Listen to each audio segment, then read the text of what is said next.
Assalamualaikum warahmatullahi wabarakatuh. Jumpa lagi dengan saya, Eko Yulianingsih, calon guru penggerak Angkatan 5 dari SMA N1 Sumeneb. Kali ini kita akan melakukan demonstrasi kontekstual modul 3.1, yaitu tentang pengambilan keputusan berdasarkan nilai-nilai kebajikan seorang pemimpin. Tujuan dari demonstrasi kontekstual kali ini yaitu kita dapat menganalisis keputusan yang diambil berdasarkan pengetahuan yang dimiliki, paradigma, prinsip, dan keputusan serta pengujian keputusan yang dilakukan oleh kepala sekolah dibandingkan dengan keputusan dari yang diambil oleh kepala sekolah dari sekolah lain. Oleh karena itu, kita akan lanjutkan dengan wawancara dengan kepala sekolah, baik di sekolah saya di SMA N1 Sumeneb dengan kepala sekolah dari sekolah lain. Assalamualaikum warahmatullahi Waalaikumsalam warahmatullahi wabarakatuh. Bagaimana kabarnya Pak? Alhamdulillah sehat semua. Sehat semua. Mana Bapak mengidentifikasi kasus-kasus yang merupakan dilema etika dan problem benar salah yang benar-benar dalam membuat suatu keputusan. ya. Faktor-faktor apa yang selama ini mempermudah atau membantu Bapak dalam pengambilan keputusan? Faktor yang mudah itu bila ada masukan kepada sekolah yang sifatnya kritik,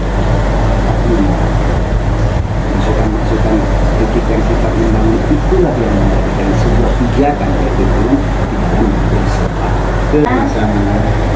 Wawancara ini semoga bermanfaat. Ya. Bagaimana kabarnya Pak? Baik. Alhamdulillah sehat walafiat, baik lahir batin. Sama tentang kasus dilema etika Pak. Misalnya di sekolah ini terdapat dilema etika yang benar sama benar misalnya Pak ya. Kira-kira prosedur dalam pengambilan keputusan yang Bapak ambil itu jika etika yang berbenturan ini benar sama benar itu bagaimana Pak? Jadi gini, kalau ada kasus-kasus seperti itu, satu hal itu adalah sesuatu yang dibenarkan, tetapi di sisi lain kemudian Berbenturan. ya hal seperti itu berbenturan dengan misalnya kepentingan persaudaraan kita antar teman ya, misalnya tentu yang harus kita lakukan itu adalah yang pertama-tama kita pelajari dulu sisi-sisi itu.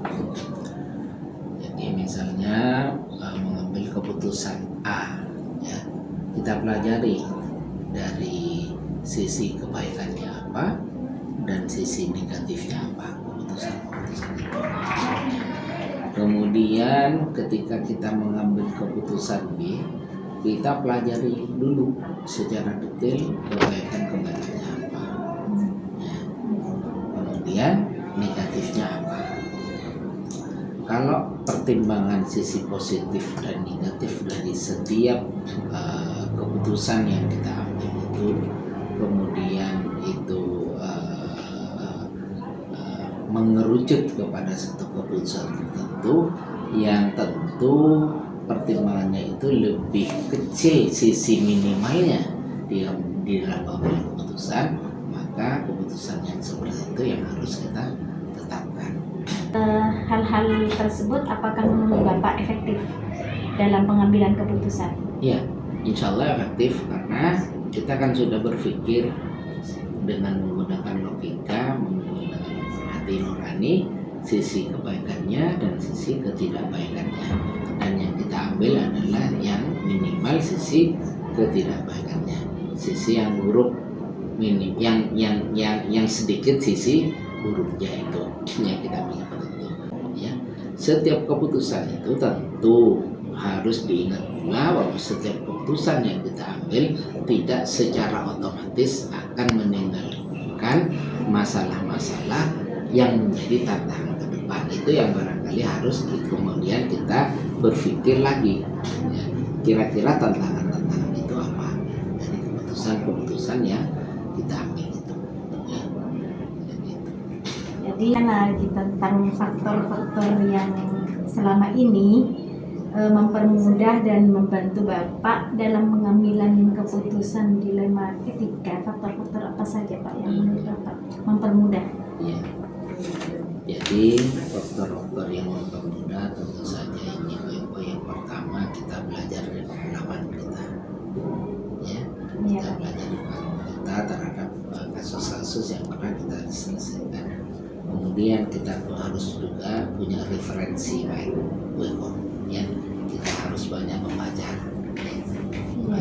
buku psikologi itu yang sangat penting bagi seorang pimpinan, ya. Bagi saya psikologi itu terutama hal-hal yang berkaitan dengan pertentangan yang sifatnya pribadi. Yang berikutnya adalah kita harus juga banyak belajar tentang nilai-nilai atau materi-materi atau tulisan-tulisan yang berbau keagamaan. Ya, karena itu adalah seharusnya menjadi dasar dalam setiap mengambil keputusan itu.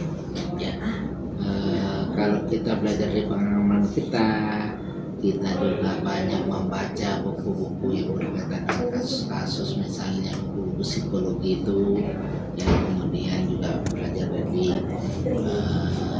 unsur-unsur atau nilai-nilai keagamaan. Insya Allah kita akan membuka wawasan yang luas bagi kita, bagaimana kita berbicara menghadapi orang lain dan mengambil keputusan dalam setiap persoalan kita. Itu yang saya menjadi hal yang saya pelajari selama ini. Assalamualaikum Pak Rizal. Yang pertama Pak, bagaimana Bapak mengidentifikasi kasus-kasus yang merupakan dilema etika? Di sekolah saya, sekolah yang ada di Pulau ini ada dua macam untuk persoalan. Ada yang semuanya berasal dari salaman dan ada yang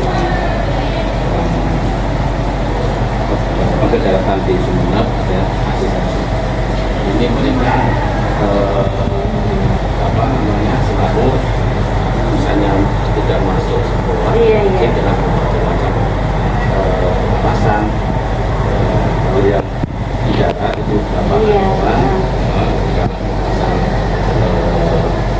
karena alasan keluarga yang terjadi saya itu ada satu yang masuk orang sana tapi banyak jarang masuk karena mengalami keluarga yang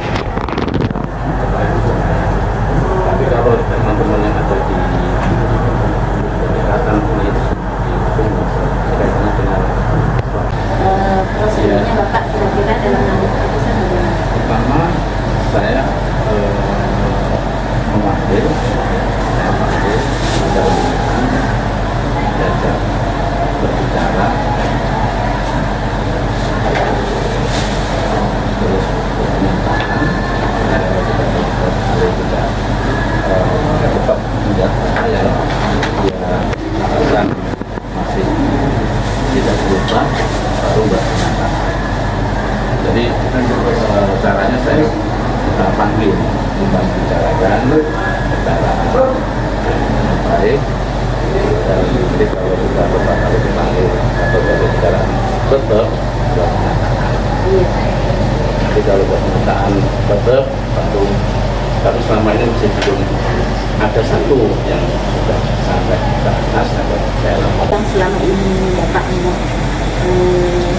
efektif ya, dalam pengambilan keputusan pada kasus tersebut. Ya, menurut saya ini kalau saya lakukan tindakan yang keras misalnya ini ya menurut saya ini tidak efektif. Saya selalu memberikan dari hati ke hati kita bicara, kita kembalikan kepada mereka.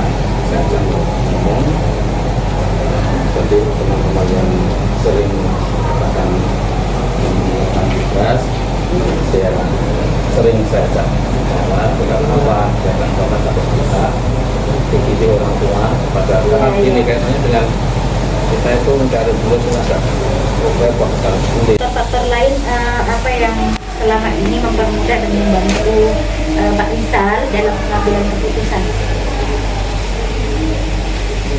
Ya, selama ini kan saya membangun kepercayaan. Dari kepercayaan dari awal sudah saya memberikan kepercayaan, sehingga apapun yang saya inginkan, saya putuskan itu saya komunikasikan lewat forum yang itu dulu. Nah, jadi nanti kalau sudah ada kesepakatan, ya, saya putuskan apapun resikonya, ya nanti tetap kita tidak bisa terima. Jadi kita melibatkan beberapa orang yang membantu saya. Terima kasih banyak atas waktunya Pak. Semoga jalan ini kedapatan kita ada terus ya Pak. Mudah-mudahan ada gunanya saya ngomong.